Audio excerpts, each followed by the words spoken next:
A las 8:25 am, pasa un coche de policía a 55 millas por hora que se detiene en la autopista. Pasas por un segundo coche de policía a 55 millas por cada las 8:32 am, que se encuentra a 8 millas.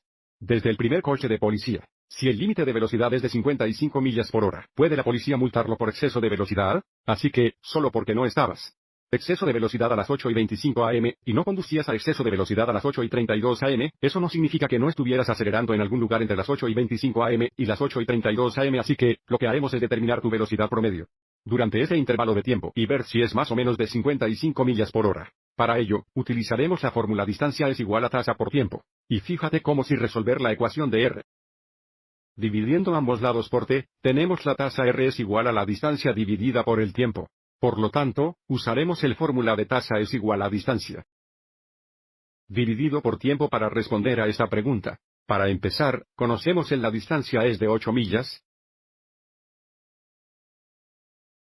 y la hora es la hora que pasa de las 8:25 am a las 8:32 am, si tomamos las 8:32 am, y luego restar las 8:25 am.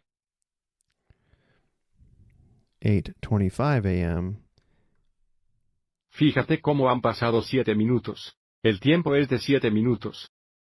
Por lo tanto, volviendo a la fórmula, sabemos la tasa promedio es igual a la distancia de 8 millas dividida entre el tiempo de 7 minutos.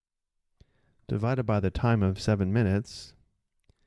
Pero fíjense en este momento las unidades son millas por minuto, y estamos intentando compararlas a una tarifa en millas por hora. Y por lo tanto, tendremos para convertir minutos en horas multiplicando por una fracción unitaria. Porque no queremos minutos en nuestra tarifa final, necesitamos tener minutos en el numerador y horas en el denominador.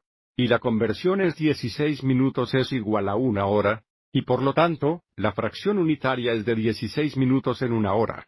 Observe cómo esta fracción es igual a 1, pero ahora, al multiplicar las unidades de minutos, simplificar, dejar nosotros con millas por hora.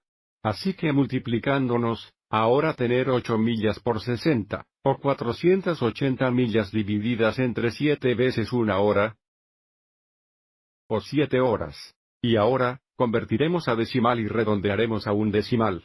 Pero fíjense cómo aquí las unidades son millas por hora. 480 divididos entre 7 es de aproximadamente 68,6 millas por hora.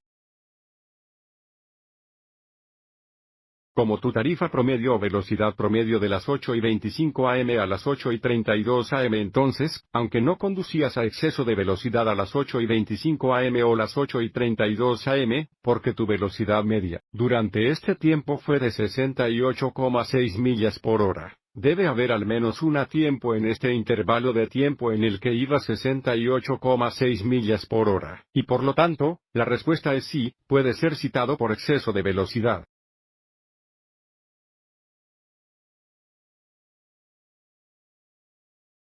Esta aplicación de la vida real es una aplicación del teorema del valor medio. Así que, antes de irnos, vamos revisa este teorema. En realidad, vamos a hacer mira este gráfico de abajo. Durante este intervalo cerrado, esta línea roja es una línea secante.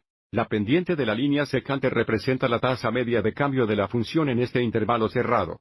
Y porque la función es continua en el intervalo cerrado, y diferenciable en el intervalo abierto, debe haber al menos un valor x en el intervalo en el que la tasa de cambio instantánea, o la pendiente de la línea tangente, sería la misma que la pendiente de la línea secante. Y observen cómo en este gráfico, hay dos valores de x donde la pendiente de la línea tangente o la tasa de cambio instantánea es la misma que la tasa promedio de cambio a lo largo del intervalo, que es una pendiente de la línea secante. Por lo tanto, esta es la idea que utilizamos para determinar si podía ser citado por exceso de velocidad o no. Volviendo a nuestro problema por última vez, ya que tu velocidad media durante el intervalo de tiempo estaba a 88,6 millas por hora, tenía que ser al menos una vez de las 8:25 am a las 8:32 am que ibas a esta velocidad, por lo que podías ser citado por exceso de velocidad. Espero que esto te haya resultado útil.